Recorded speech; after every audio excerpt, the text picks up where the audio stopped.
শারীরিক নির্যাতন করে খুন করেছে। কারণ স্বাস্থ্য দপ্তর চালাচ্ছে ডাক্তার এসপি দাস, অলিখিতভাবে স্বাস্থ্য দপ্তর চালাচ্ছেন ডক্টর এসপি দাস, মুখ্যমন্ত্রী স্বাস্থ্য দপ্তর চালান। ডক্টর মধুমিতা দেবনাথের মৃত্যু খুন, পোস্টমর্টম রিপোর্ট কি বলবে জানার দরকার নেই।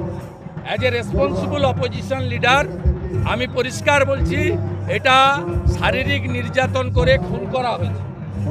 কলকাতার বুকে নামি মেডিকেল কলেজে এইভাবে শিক্ষার্থী পড়ুয়া ডাক্তারকে শারীরিক অত্যাচার করে খুন করা, এটা তৃণমূল কংগ্রেসের শাসনকালে আইন শৃঙ্খলা তো শেষ হয়ে গেছিল, এটা লাস্ট। আমি গোটা রাজ্যের ছাত্র সমাজকে বলছি যে মাঠে নামুন, আপনারা নামুন, প্রয়োজনে পতাকা ছাড়া নামুন। রাজ্যের অপোজিশন, প্রিন্সিপাল অপোজিশন হিসেবে, তার লিডার হিসেবে আমি বলছি যে পুরো রাজ্যের মানুষ আপনাদের সাথে আছে এবং ইমিডিয়েটলি স্টেট গভর্নমেন্টের উচিত সিবিআইকে কেস হ্যান্ডওভার করে দেওয়া।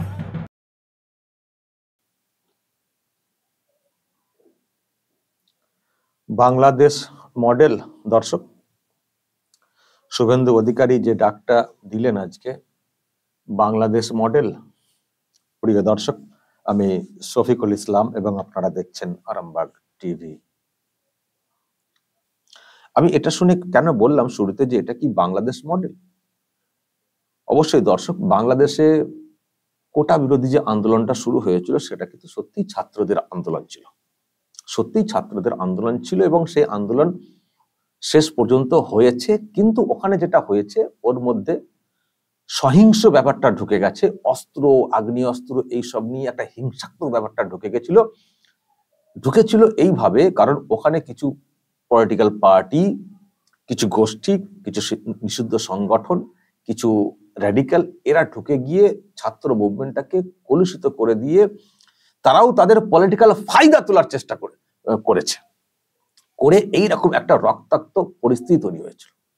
যারা কোটা মুভমেন্ট শুরু করেছিলেন তাদের কিন্তু সরকার বদলানোর কোনো ডাক ছিল না, তাদের সরকার বদলানোর কিন্তু কোনো ডাক ছিল না। তারা এমনি নিরস্ত্র নর্মাল তারা মুভমেন্ট করছিলেন। এবং হাসিনার একটা সমস্যা ওখানে হয়েছে, যদি ওটা তিনি মিটিয়ে ফেলতে পারতেন দ্রুত, তাহলে হয়তো বিষয়টা এতটা বিষাক্ত হতো না। যখনই তারা মুভমেন্টটা করতে শুরু করলেন, ছাত্ররা বেশ শক্তিশালী হতে শুরু হলো, মানে সংগঠনটা শুরু হলো, তখন পলিটিক্যাল ব্যাকআপ বা সংগঠনগুলো ব্যাকআপ দেওয়া শুরু করলো যে এই তালে উস্কে টুস্কে যদি একটু বড় করে একটু হাসিনাকে সবক দেওয়া যায়। তাদেরও অনেক রাগ অনেক ক্ষেত্রে। তো এটা হতে হতে হতে যখন এটা বাড়তে শুরু করলো, তখন পরিস্থিতি এমন একটা জায়গায় চলে গেল, হাসিনা কঠোর, মানে হাসিনাকে অনেক বেশি কঠোর হতে হলো খুব দ্রুত, না হলে আরো হয়তো অন্য ভয় কাজ করছিল। গুলি চালালেন, গুলি চালিয়ে বেশ কয়েকজন ছাত্র মারা গেলেন। যেই মারা গেলেন ছাত্র, ব্যাস পুরো মুভমেন্ট অন্য রূপ নিয়ে নিল। তখন 9 দফা দাবি বাদ দিয়ে 1 দফা দাবিতে সবাই চলে এলো, পলিটিক্যাল পার্টি সমেত। হাসিনার পদত্যাগ, হাসিনার পদত্যাগ।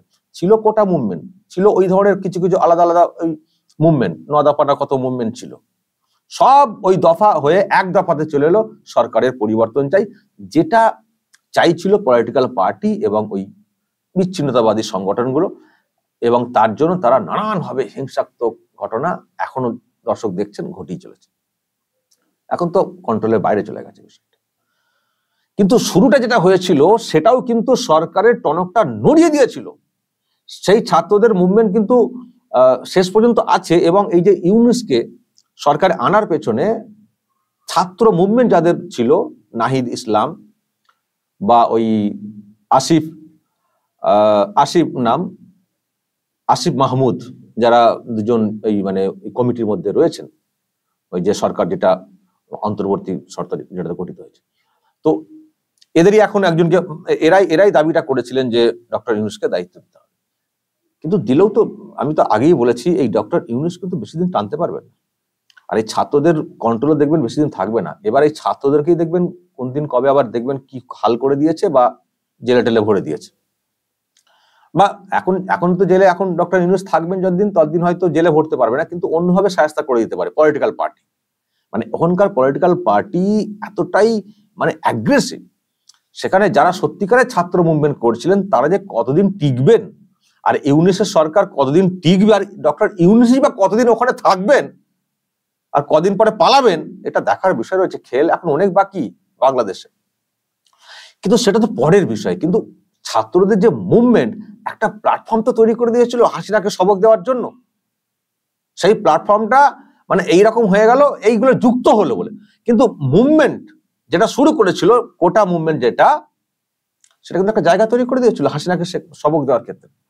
তো শুভেন্দু অধিকারী আমি যেটা বুঝতে পারছি যে ডাক্তার দেওয়ার চেষ্টা করছেন, উনি হয়তো ওইগুলো সবগুলোকে বাদ দিয়ে দিচ্ছেন, বিএনপি, জামাত, র্যাডিক্যাল মুভমেন্ট, ওটাকে বাদ দিয়ে মূল যে মুভমেন্টটা ছিল ছাত্রদের প্রথম থেকে, মানে প্রথম যে কোটা বিরোধী মূল যে মুভমেন্ট, যে মুভমেন্ট একটা সরকারকে নড়াতে পারে, 30% থেকে 5% নামিয়ে দিয়েছিল কোটা। তো সেই ছাত্র সমাজের যে একটা ভূমিকা থাকতে পারে, শুধু বাংলাদেশ না, ছাত্র সমাজের ভূমিকা সরকারি পরিবর্তনের ক্ষেত্রে, মানে শাসককে টলানোর ক্ষেত্রে, এটা একটা পৃথিবীর একটা ইতিহাস আছে। শুধু বাংলাদেশকে নিরিখে ভাবলে হবে না, পৃথিবীর ইতিহাসে আছে যে ছাত্র মুভমেন্ট কতটা ভয়ঙ্কর মুভমেন্ট হতে পারে, কতটা ভয়ঙ্কর মুভমেন্ট হতে পারে। তো আমি জানি না সেই সব মাথায় রেখেই শুভেন্দু অধিকারী এই ডাকটা দিচ্ছেন কিনা যে ছাত্ররা রাস্তাতে নামুন। ছাত্র সমাজ ব্যানারের মানে ওই পলিটিক্যাল রঙের বাইরে, যেটা ওখানেও হয়েছিল, তখন কিন্তু কালার ছিল না, বৈষম্য বিরোধী আন্দোলন ছিল, পরে কালার যুক্ত হয়েছে। আবারও আমি দর্শক বলছি, হয়তো অনেকে বলবেন যে অনেকের ইন্ধন ছিল, তমকের ইন্ধন ছিল, সব ছিল, কিন্তু একটা কথা অস্বীকার করা যাবে না যে এইসব র্যাডিক্যাল যুক্তর মধ্যে ছাত্রদের মুভমেন্ট কিন্তু একটা জেনুইন ছিল, পরে সেটা হাইজ্যাক হয়ে গেছিল। কিন্তু যাই হোক, তো এখানে যেটা শুভেন্দু অধিকারী যেটা বক্তব্য, যে এখানেও ওই ব্যানার দরকার নেই, একটা নিরপেক্ষভাবে শুধু মাস মুভমেন্ট, ছাত্র সমাজ মুভমেন্ট করুক, আমরা পাশে আছি। হয়তো কোথাও ফিল করছেন শুভেন্দু অধিকারী বাংলাদেশের মতো মুভমেন্ট এখানে হবে না, সেটা আমি নিশ্চিত করে বলতে পারি। ওই রকম সহিংস ওইভাবে হয় না এখানে, এখানে গণতান্ত্রিক সিস্টেমই হবে যা হবার। কিন্তু ছাত্ররা যদি সত্যি একটা মুভমেন্ট করতে পারে এবং তার মধ্যে কোনো পলিটিক্যাল কালার যদি না থাকে, তাহলে সর্বস্তরের মানুষ যোগদান করবেন, সর্বস্তরের মানুষ যোগদান করবেন। তখন আর পলিটিক্যাল ইগো থাকবে না, ওটা ওই কালারের ব্যানার, ওটা সেই কালারের ব্যানার, যাবো না বাবা, এটা থাকবে না। তো এইরকম একটা আলাদা প্ল্যাটফর্ম, যেমন ওখানে একটা প্ল্যাটফর্মকে সামনে রেখে এগিয়েছিল, যদি এইরকম একটা মুভমেন্ট, মাস মুভমেন্ট করা যায় গোটা রাজ্য জুড়ে, যদি কোনো কোনো ক্ষেত্রে একটা ডাক দেওয়া যায়, চলো অমুক জায়গায় অভিযান করব, কোনো আমাদের ব্যানার নেই, একটাই অভিযান, চলো নবান্ন, চলো কালীঘাট, যদি এইরকম একটা ভালো করে প্রিপারেশন নিয়ে সর্বস্তরের মানুষকে একটা টাইম দিয়ে যদি একটা ডাক দেওয়া হয়, কোনো গুলিগালা চালাতে হবে না, ওসব কিছু লাঠিও নিতে হবে না হাতে, শুধু মানুষকে একটা লং মার্চের ডাক দিতে হবে, চলো, নন পলিটিক্যাল ব্যানারে। কিন্তু পলিটিক্যাল ব্যানার হলেই এখন বিভাজন চলে এসছে, এটা শুভেন্দু অধিকারী বলছেন, আমি বিরোধী দলনেতা হিসেবে পাশে থাকবো, এই নয় যে বিজেপির ব্যানার উনি বলছেন। কিন্তু এইরকম একটা মুভমেন্টের যে প্রয়োজন রয়েছে, সেটা যেন কোথাও ফিল করছেন শুভেন্দু অধিকারী, যেটা দেখলাম।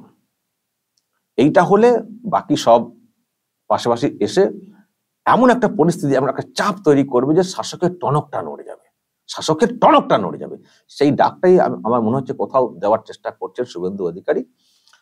আমি শেষে আবারও বলবো, গুলিয়ে ফেলবেন না, বাংলাদেশের মুভমেন্ট আমাদের মুভমেন্ট আলাদা, ওখানে যে মুভমেন্ট তার মধ্যে গণতান্ত্রিক মুভমেন্ট নিয়ে প্রশ্ন রয়েছে, কিন্তু আমাদের এখানকার মুভমেন্ট ওই রকম হয় না, এত উগ্র আমাদের লোকজন নন, উগ্র সমাজ আমাদের এই অংশের মানুষ, যে অংশের মানুষটা পরিবর্তন চাইছে, এই অংশের মানুষের কথা আমি বলছি, তারা কিন্তু এতটা উগ্র না।